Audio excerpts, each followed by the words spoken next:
Hello viewers, আসসালামু আলাইকুম। Mahmud job কেয়ারের পক্ষ থেকে আপনাদেরকে জানাচ্ছি শুভেচ্ছা এবং স্বাগতম। ডিয়ার ভিউয়ার্স, আপনারা জানেন আমরা আমাদের এই চ্যানেলের মাধ্যমে প্রতিনিয়ত বাংলাদেশে প্রচলিত যত সরকারি বেসরকারি নিবন্ধনধারী ব্যাংক এমনকি বিসিএস চাকরি প্রত্যাশীদের প্রস্তুতিকে আরেকটু বেগবান করার জন্য নতুন নতুন ভিডিও টিউটোরিয়াল আপলোড করে যাচ্ছি। এর ধারাবাহিকতায় আজকে বিসিএস সহ জব ম্যাথ এর একটি গুরুত্বপূর্ণ টপিকস নিয়ে আপনাদের সামনে হাজির হয়েছি। মূলত আজকে আমরা আলোচনা করতে চলেছি জব ম্যাথ এর জ্যামিতি অংশের তৃতীয় টিউটোরিয়াল নিয়ে বা তৃতীয় পার্ট নিয়ে। এই পার্টের মধ্যে রয়েছে বিশেষ করে ট্রায়াঙ্গেল অথবা ত্রিভুজের বিভিন্ন ধরনের বৈশিষ্ট্য এবং বেসিক নিয়ে আজকে আমরা পুরো টিউটোরিয়াল জুড়ে আলোচনা করব। আশা করি সাথে থাকবেন। যদি আমাদের চ্যানেলটিকে সাবস্ক্রাইব না করে থাকেন, সাবস্ক্রাইব করে পাশে থাকা বেল আইকনটিকে প্রেস করে রাখুন, যাতে নতুন নতুন ভিডিও টিউটোরিয়াল আপলোড করার সাথে সাথে নোটিফিকেশন পেতে পারেন।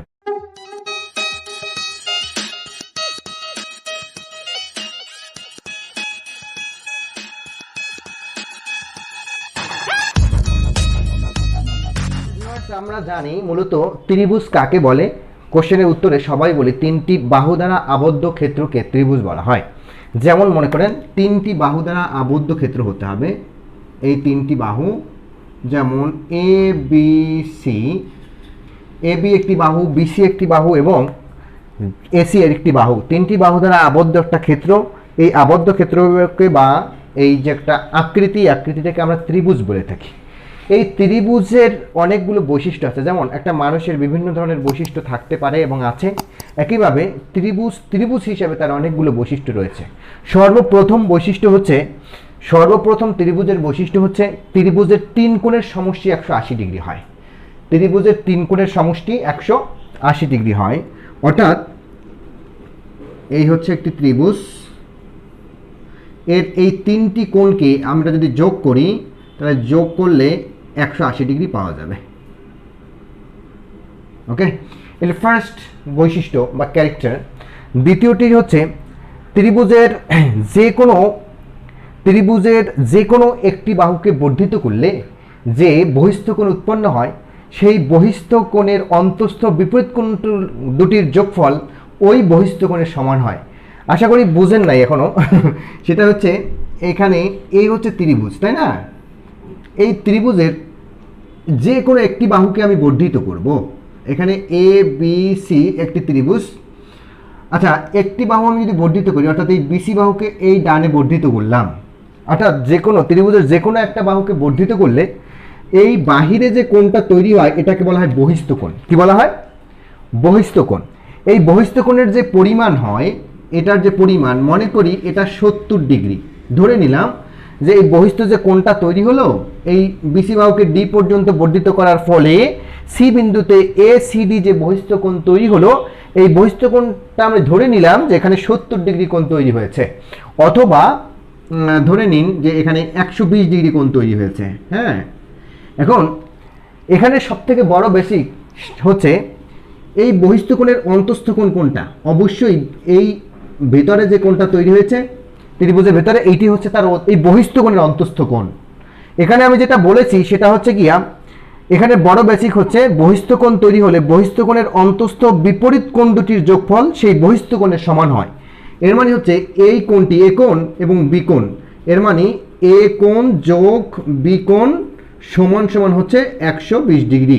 অর্থাৎ তাহলে ত্রিভুজের যে কোনো একটি বাহুকে বর্ধিত করলে যে বহিস্থ কোণ তৈরি হয়, সেই বহিস্থ কোণের অন্তঃস্থ বিপরীত কোণ দুটির যোগফল সেই বহিস্থ কোণের সমান হয়। আশা করি বুঝতে পেরেছেন। এ হচ্ছে 2 নম্বর ক্যারেক্টার।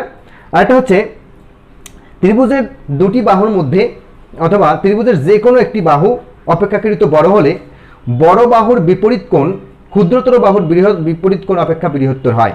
আবার বলছি, যে কোনো ত্রিভুজের অপেক্ষাকৃত বড় বাহুটির বিপরীত কোণ ক্ষুদ্রতর বাহুটির বিপরীত কোণ অপেক্ষা বৃহত্তর হয়।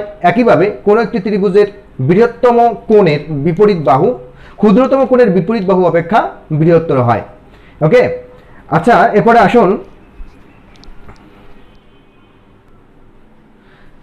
ত্রিভুজের যে কোনো দুই বাহুর যোগফল তৃতীয় বাহু অপেক্ষা বৃহত্তর হয়। এটা হচ্ছে আরেকটি বৈশিষ্ট্য।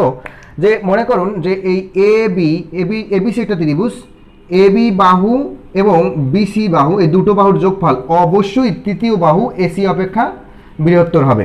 অর্থাৎ সবথেকে বড় একটি বিষয়, এগুলো ফিক্সড, এগুলো অনুসিদ্ধান্তের মতো, এগুলো ফিক্সড জিনিস, অপ্রমাণিত বা প্রমাণিত সত্য। হ্যাঁ, এবার যে প্রমাণ করলেও সত্য বের হবে, আর প্রমাণ না করলেও এই জিনিসটা আগে কখনো প্রমাণ করা হয়েছে এই জন্য সত্য। যাই হোক, তাহলে ত্রিভুজের যে কোনো দুই বাহুর যোগফল তৃতীয় বাহু অপেক্ষা বৃহত্তর। আবার ত্রিভুজের যে কোনো দুই বাহুর বিয়োগফল, মনে করেন যে এই এবি বিয়োগ হচ্ছে বিসি, এই বাহু দুটোকে বিয়োগ করলে যা পাওয়া যাবে তা অবশ্যই তৃতীয় বাহু অপেক্ষা ক্ষুদ্রতর। তাহলে ত্রিভুজের যে কোনো দুই বাহুর যোগফল তৃতীয় বাহু অপেক্ষা বৃহত্তর। ত্রিভুজের যে কোনো দুই বাহুর বিয়োগফল বা অন্তর, অন্তর মানে বিয়োগফল, সমষ্টি মানে যোগফল, কথাগুলোর মানে বুঝতে হবে। তাহলে যদি বলে যে ত্রিভুজের যে কোনো দুই বাহুর বিয়োগফল বা অন্তর তৃতীয় বাহু অপেক্ষা অবশ্যই ক্ষুদ্রতর, কারণ এই বাহু থেকে এই বাহু বিয়োগ করলে যা থাকবে তা তৃতীয় বাহু অপেক্ষা ছোট হবে। একইভাবে এই বাহুর সাথে এবি বাহুর সাথে বিসি বাহু যোগ করলে যা হবে তা তৃতীয় বাহু অপেক্ষা বৃহত্তর হবে। এরপরে আসুন, ত্রিভুজের শীর্ষবিন্দু থেকে ভূমির উপরে ভূমির মধ্যবিন্দুতে সংযোজক সরলরেখাকারীকে বলা হয় মধ্যমা। আবার বলছি যে এই একটি মনে করেন ত্রিভুজ, তাই না? এই ত্রিভুজটির নাম হচ্ছে এ বি সি ত্রিভুজ। তাহলে এটা হচ্ছে ত্রিভুজের শীর্ষবিন্দু।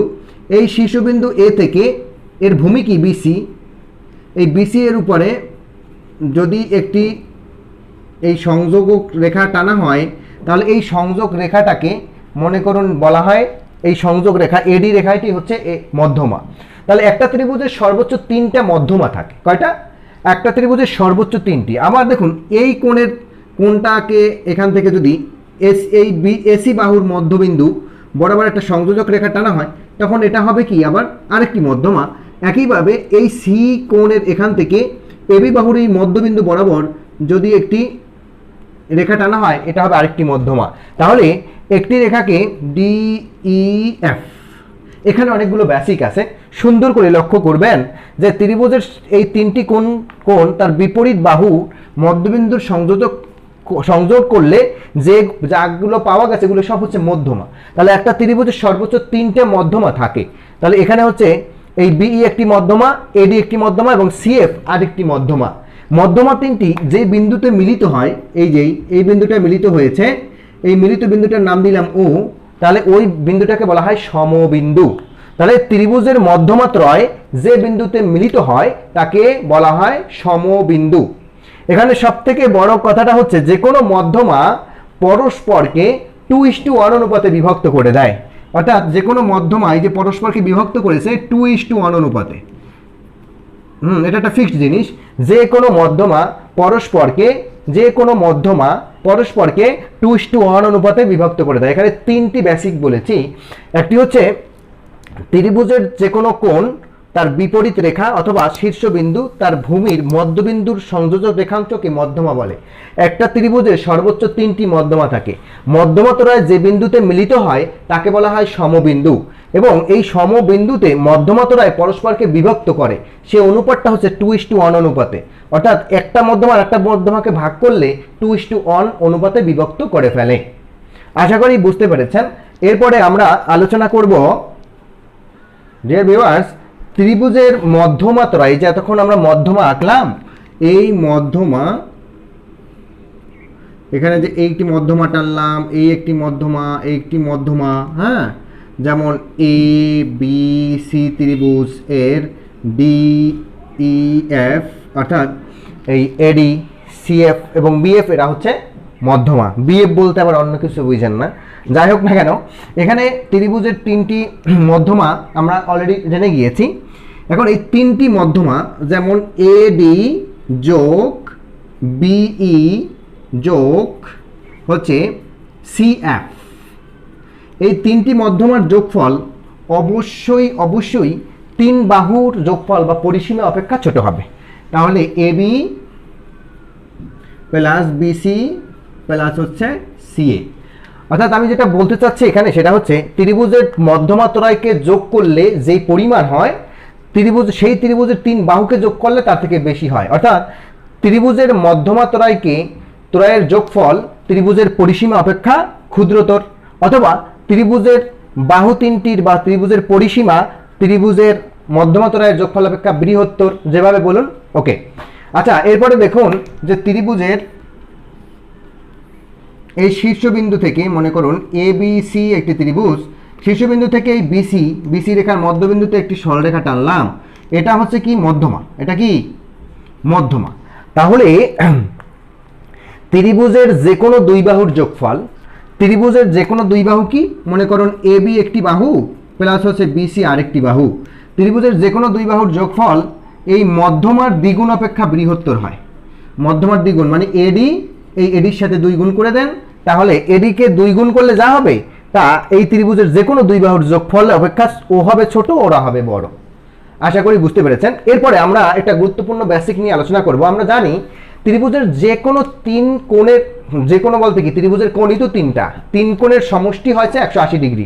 এটা এর থেকে বড় ফিক্সড জিনিস আর হতে পারে না।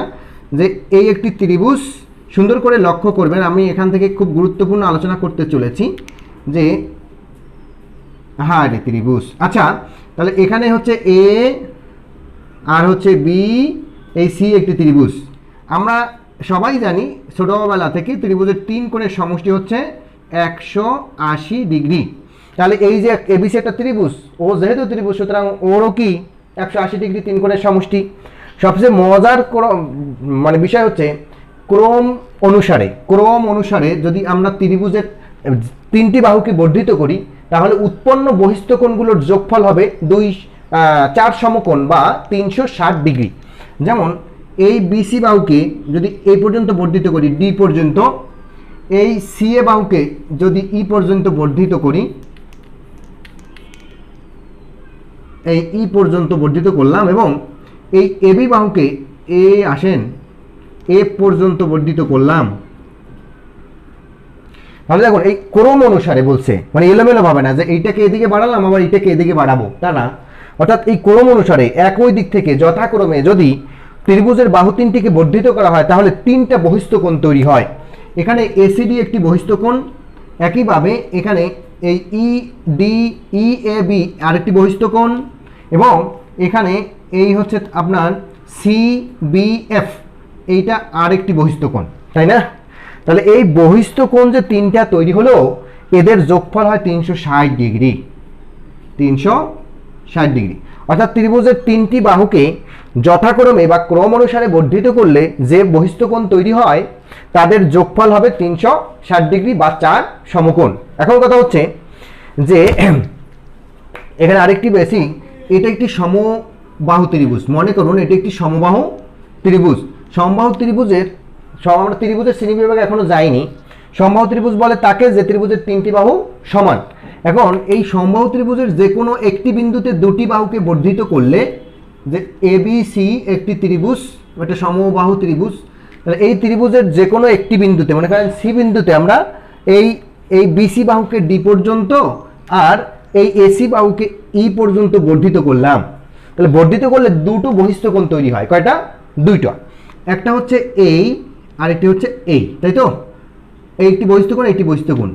তাহলে এই যে বহিস্থ কোণ 2টো তৈরি হলো এদের যোগফল, অর্থাৎ এসিডি কোণ যোগ হচ্ছে এবার বিসিই কোণ, এদের যোগফল 2 সমকোণ অপেক্ষা অর্থাৎ 180 ডিগ্রি অপেক্ষা বড় হয়। 2 সমকোণ অপেক্ষা বড়, অর্থাৎ ত্রিভুজের যে কোনো সমবাহু ত্রিভুজের একটি বিন্দুতে 2টি বাহু বর্ধিত করলে যে 2টি বহিস্থ কোণ তৈরি হয় সেই বহিস্থ কোণ দুটির যোগফল অবশ্যই 2 সমকোণ বা 1 সরল কোণ অথবা 180 ডিগ্রির থেকে বেশি হবে। তাহলে ত্রিভুজের সব বিন্দুতে যদি আমরা বাহুগুলোকে বর্ধিত করি, দেখুন এখানে বর্ধিত করলাম, একইভাবে এখানেও বর্ধিত করলাম, ফলে যে বহিস্থ কোণগুলো তৈরি হলো এই বহিস্থ কোণগুলোর যোগফল অবশ্যই 720 ডিগ্রি বা 8 সমকোণ। অর্থাৎ ত্রিভুজের প্রত্যেকটা বিন্দুতে উভয় দিকে বাহুকে বর্ধিত করলে যে বহিস্থ কোণ তৈরি হয় তার পরিমাণ 8টা। 1 2 3 4 5 6টা 1 2 3 4 5 6, এই যে 6টা কোণ তৈরি হলো তাদের যোগফল হচ্ছে আপনার 720 ডিগ্রি বা 8 সমকোণ। ওকে, আর সবচেয়ে বড় বিষয় হচ্ছে এখানে যে বহিস্থ কোণ তৈরি হয় এরা পরস্পর কি হয়? বিপরীত কোণ হিসাবে উপস্থাপিত হয়। অর্থাৎ এখানে এটার বিপরীত, এটার বিপরীত, এই কোণের বিপরীত। আমরা মূলত কোণের আলোচনা এর আগের টিউটোরিয়ালে বিস্তারিত আলোচনা করেছি, এই ভিডিও ডেসক্রিপশন বক্সে সেটা দেওয়া আছে, আপনি চাইলে সেখান থেকে দেখে নিতে পারেন। মূলত আমরা এখানে ত্রিভুজের আরো কয়েকটি বৈশিষ্ট্য, গুরুত্বপূর্ণ বৈশিষ্ট্য নিয়ে আলোচনা করব। ডিয়ার ভিউয়ার্স, ত্রিভুজের যে কোনো দুই বাহুর মধ্যবিন্দুর সংযোজক রেখাংশ ওই ত্রিভুজের ভূমির অর্ধেক এবং তার সমান্তরাল। যেমন মনে করুন এই একটি ত্রিভুজ, আচ্ছা এমন এ বি সি, এইটা ত্রিভুজ। এ বি রেখার মধ্যবিন্দু, এই মধ্যবিন্দুর একটা বড় বেসিক আছে আমি আপনাকে বলবো। আবার এসি রেখার মধ্যবিন্দু হচ্ছে, এটা মনে করেন ডি আর এটা হচ্ছে ই। তাহলে মধ্যবিন্দুর কাজ কি? মধ্যবিন্দুর কাজ হচ্ছে যেই রেখার মধ্যবিন্দু ওই রেখাকে সমান দুই ভাগে ভাগ করে দেয়া। যেমন এ বি রেখার মধ্যবিন্দু ডি, এর মানে কি এ বি রেখাকে সমান দুই ভাগে ভাগ করে দিয়েছে। ওকে, যেমন হচ্ছে এ ডি সমান সমান হচ্ছে বি ডি, অর্থাৎ এই বিডি আর এডি এর পরিমাণ সমান। কেন? মধ্যবিন্দু মানেই হচ্ছে ওই রেখাকে সমান দুই ভাগে ভাগ করে দেওয়া এবং তাদের পরিমাণও কি হয়? সমান হয়। একইভাবে এই যে এসি রেখাকে ই মধ্যবিন্দুটা কি করলো? সমান দুই ভাগে ভাগ করলো। ওদের ক্ষেত্রে একই প্রযোজ্য, এই সমান সিই, এ ই সমান হচ্ছে সিই। আমি যেটা বলতে চাচ্ছি যে এই কোনো ত্রিভুজের যে কোনো দুটি সরল রেখার বা যে কোনো দুটি রেখার মধ্যবিন্দুর সংযোজক রেখা, যে এই ডি একটা মধ্যবিন্দু, ই একটা মধ্যবিন্দু, এদেরকে সংযোগ করলে যে রেখা পাওয়া গেল, রেখাটা পাওয়া গেল ডিই রেখা। কি পাওয়া গেল? এই ডিই রেখা। হ্যাঁ, তৃতীয় বাহু কোনটা? অর্থাৎ এই বিসি বাহু তৃতীয়, মানে এর কোনো মধ্যবিন্দু আমরা আইডেন্টিফাই করিনি। যে দুটো বাহুকে আইডেন্টিফাই করে এদেরকে যোগ করেছি সেটা বাদে যেই বাহুটা সেটাই তৃতীয় বাহু। তাহলে এখানে বিসি তৃতীয় বাহু। এখানের মূল বিষয়টা হচ্ছে যে ত্রিভুজের যে কোনো দুটি বাহুর মধ্যবিন্দু সংযোজক রেখা অংশ তৃতীয় বাহুর সমান্তরাল। দেখুন এই বিসি বাহু এই ডিই বাহুর সমান্তরাল। ওকে, তাহলে আমি লিখতে পারি ডিই সমান্তরাল হচ্ছে বিসি। তাহলে বিসি এবং ডিই পরস্পর সমান্তরাল এবং এই যে ডিই রেখা বিসি বাহু এর অর্ধেক। ডিই সমান সমান বিসি এর কি? অর্ধেক। অর্থাৎ এই বিসি বাহুর অর্ধেক হচ্ছে ডি, মানে অথবা এই ডি হচ্ছে বিসি এর দ্বিগুণ, এরকম দিয়ে দিলে হয়ে যায়। ক্লিয়ার? আশা করি বুঝতে পেরেছেন। তাহলে বিসি বাহু ডি ত্রিভুজের যে কোনো দুই বাহুর মধ্যবিন্দুর সংযোজক রেখাংশ ওই তৃতীয় বাহুর সমান্তরাল এবং তৃতীয় বাহুর অর্ধেক হয়। লাস্ট একটা বিষয়, আমরা ত্রিভুজ আঁকতে চারটা উপাদানের দরকার হয়, অর্থাৎ চারটা বিষয়, চারটা বৈশিষ্ট্য বা চারটি উপাদান পরিপূর্ণ হলে ত্রিভুজ কি হয়? আঁকা যায়। যেমন ত্রিভুজে তিনটি বাহু থাকলে ত্রিভুজ আঁকা যায়, দুটি বাহু একটি অন্তর্ভুক্ত কোণ হলে ত্রিভুজ আঁকা যায়। ত্রিভুজ আঁকার শর্ত চারটি, পরীক্ষায় অনেকবার আসছে অলরেডি, যে ত্রিভুজের আকার শর্ত কয়টি। আবার নিচের কোনটি ত্রিভুজ আকার শর্ত নয়, অথবা নিচের কোনটি হচ্ছে ত্রিভুজ আকার শর্ত। এরকম অনেকগুলো অপশনের মধ্যে চারটা আপনাকে মুখস্থ করে রাখতে হবে। ফার্স্ট অফ অল হচ্ছে দুটি বাহু এবং অন্তর্ভুক্ত কোণ থাকলে ত্রিভুজ আঁকা যায়। দুটি বাহু অন্তর্ভুক্ত কোণ থাকলে ত্রিভুজ আঁকা যায়। তিনটি বাহু থাকলে ত্রিভুজ অঙ্কন করা যায়। তারপরে দুটি বাহু এবং কোণ থাকলে ত্রিভুজ অঙ্কন করা যায়। দুটি কোণ ও একটি বাহু থাকলে ত্রিভুজ অঙ্কন করা যায়। তাহলে চারটি শর্ত পূরণ করলে কি হয়? ত্রিভুজ অঙ্কন করা যায়। আবার বলছি যে দুটি বাহু এবং অন্তর্ভুক্ত কোণ থাকলে ত্রিভুজ অঙ্কন করা যায়। তিনটি বাহু দ্বারা ত্রিভুজ অঙ্কন করা যায়। তারপরে হচ্ছে গিয়া আপনার দুটি বাহু এবং কোণ থাকলে ত্রিভুজ অঙ্কন করা যায়। দুটি কোণ এবং একটি বাহু থাকলে ত্রিভুজ অঙ্কন করা যায়। এই চারটি শর্তে ত্রিভুজ আঁকা যায়।